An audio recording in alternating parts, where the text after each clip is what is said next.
What's going on, everybody? Welcome to another episode of ENA We Got Time.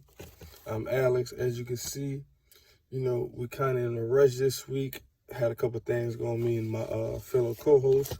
So we're going to make this week, kind of short. And I'm going to just kind of focus on pretty much the main games. But once again, shout out Nick Edwards for the win. You know what I'm saying? Close line, keep me nice and warm. That's nice in this cold weather. First up, we got Thursday night Colts at Texans. Everybody knows this game means just for the division. The Colts are pretty banged up. Ty, the game time decision. Marlon Mack, returning Mack, he will not be there. But outside that, the Colts are very much more soundly team than the Texans. The Texans O-line isn't good. The Colts have a pretty good O-line. Running game before Marlon Mack, better. Defense as a whole is better, even before J.J. Watt went up. But Deshaun Watson just has an it factor, and I think he can pull this team through to win. But I gotta go. I gotta run with the coach. I have to go with the better coaching staff, the better overall team. I know the Texans at home, but I think the Colts can find a way to pull this one out. We got Giants at Bears. This is a game of two pretty bad teams.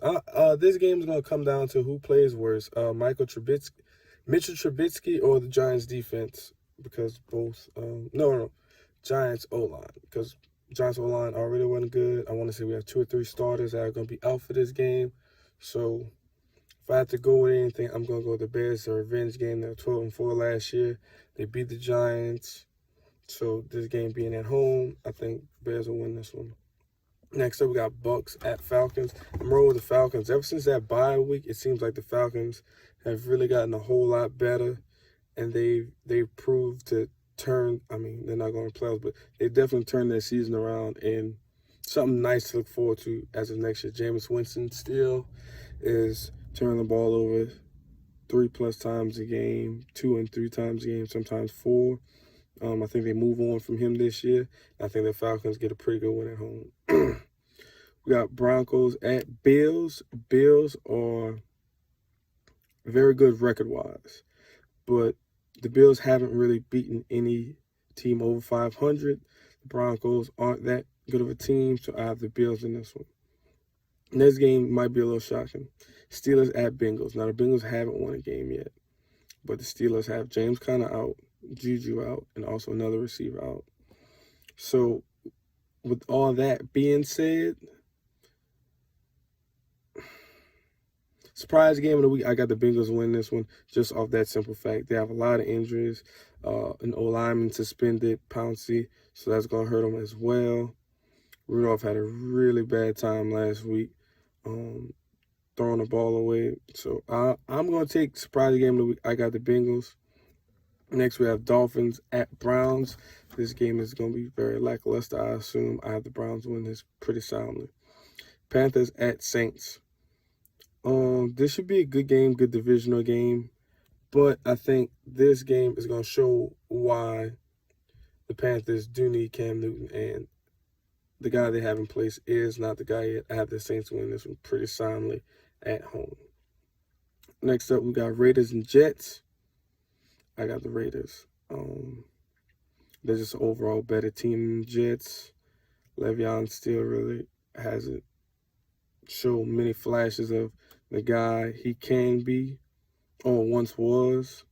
So I have the Raiders in that one. Seahawks at Eagles. I like this matchup right here. I really do. The Eagles in the top 5 for drops, but they have the most heartbreaking drops. I want to say Aguilar has 2 game-winning touchdown drops. Garbett has 1, and I want to say somebody else has 1. So, yeah, they definitely have a problem holding on to the ball. I know this may not mean much, but Josh Gordon has another week with the Seahawks. That's going to help them as well. The Eagles' secondary isn't exactly something to be that afraid of. So I have the Seahawks going there and winning this game. Lions at Redskins. I have the Lions in this one. Driscoll went in there, and he did a pretty good job last week against a very formidable team in Dallas. So I have him going there this week and definitely manhandling the Redskins. Geis came back last week. That was a good thing to see him get back out there. Hopefully Dwayne Haskins, he starts, catching on and getting better as the time goes. Then we got Jags at Titans. I'm gonna have to say, let's say the Jags. Nick Foles is gonna, I know he had a rough game last week, but hopefully this week he can start to get in rhythm, and hopefully they can get things going. Cowboys versus Pats. I got Pats. Cowboys haven't beaten a team over 500 yet all year, and every team they have beaten has been below 500, not even a playoff caliber team. So I definitely have to go with the Pats. Also, this is in Foxborough, so we know how hard it is to win up there, and I do not think Dallas is mentally ready to go up there and win. I just don't see it. I know Dak's playing really good, but no, just not yet. Yeah, Packers at 49ers. Now, this should be a good game. I really like this game. Depending on a couple of things, though. Will George Kittle play and Emmanuel Sanders play? If they're not playing, then it's going to be a long day. But if Jimmy Garoppolo has all of his weapons, this should be a good game. If not, I have the Packers clear. I have the Packers win this game by a touchdown, but if he doesn't have his weapons, I have them winning this clear. And last but not least, we have the Ravens at Rams. I think the Ravens are going to go in there and just pulverize the Rams. Rams have not looked like the Rams last year that went to the Super Bowl. I'm not exactly too sure what's going on with Jared Goff, but I have the Ravens going there and winning this pretty soundly. I want to give a shout out to all my subscribers out there, who like, comment, and all that. Once again, I want to thank y'all for everything. Make sure y'all comment on this video for y'all a chance to win that money. Also, go check out my cousin's page, Nick Edwards. His Instagram is Sounds, SOUNDS, by BY Swang, SWANG. Go listen to some real good music and find some good, good apparel. Peace.